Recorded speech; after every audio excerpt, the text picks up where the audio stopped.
Monsieur le ministre Le Drian, je voudrais vous remercier de l'accueil chaleureux que vous avez réservé ici à Paris.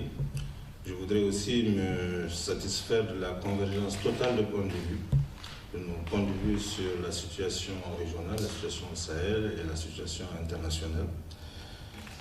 D'abord sur le Burkina, nous condamnons fermement le coup d'État intervenu au Burkina qui marque une rupture de l'ordre constitutionnel, ce que nous ne saurions accepter dans notre espace de la CEDEAO. Le pacte additionnel de la CEDEAO est un acte qui s'engage, où les chefs d'État africains, les chefs d'État de la CEDEAO s'engagent à construire en Afrique occidentale un espace démocratique.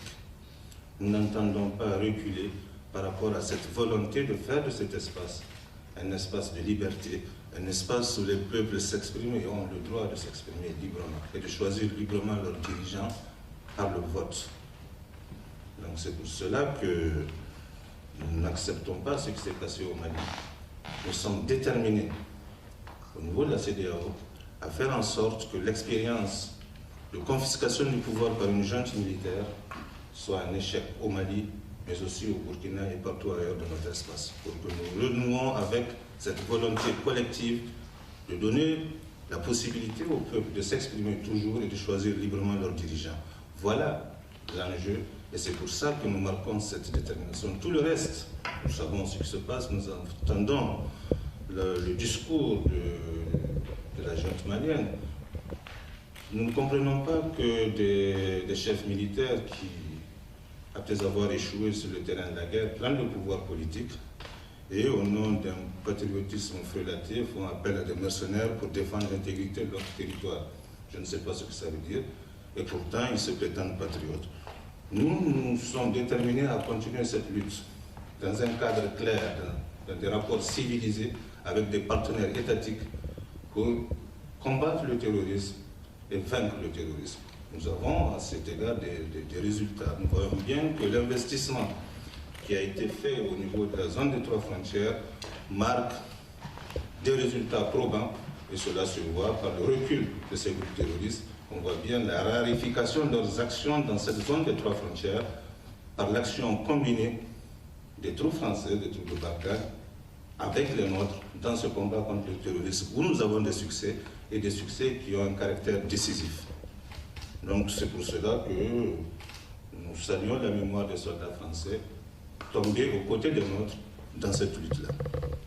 Donc je voudrais aussi souligner que nous sommes déterminés et nous savons que les mesures que nous avons prises au niveau de la CEDEAO produiront leurs effets. On ne les a pas prises pour le plaisir de faire du mal. Nous sommes sûrs qu'en prenant ces mesures, nous défendons le droit du peuple malien à s'exprimer et à choisir librement ses dirigeants. C'est pour ça que nous sommes avec ce peuple-là, et tout le reste n'est que de la propagande. Nous savons que ces mesures porteront leurs effets, et nous renouerons avec le peuple malien qui aura choisi des autorités légitimes le combat ensemble contre le terrorisme et pour que cet espace démocratique dans la CEDEAO se conforte. Voilà le sens de notre combat, voilà ce que nous partageons avec nos amis français, avec la communauté internationale. Donc sur cette question, il y a une convergence totale de points de vue. Nous avons aussi échangé sur d'autres questions, les questions économiques, la question de la présidence française de l'Union européenne. Nous attendons beaucoup par rapport à nos préoccupations économiques, nos préoccupations climatiques, parce qu'aujourd'hui, nous avons eu une saison qui a été mauvaise dans le Sahel. Et donc ces préoccupations-là, nous comptons les voir, grâce à la présidence française, évoquées au niveau du sommet Union européenne, Union africaine. Nous avons aussi les questions liées au rehaussement du niveau de réallocation des DTS.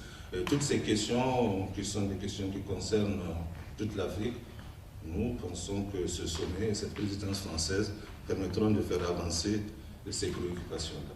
Voilà, donc je vous remercie, Monsieur le Ministre. Nous avons fait le tour d'horizon avec une convergence totale de nos points de vue. Merci beaucoup. Merci.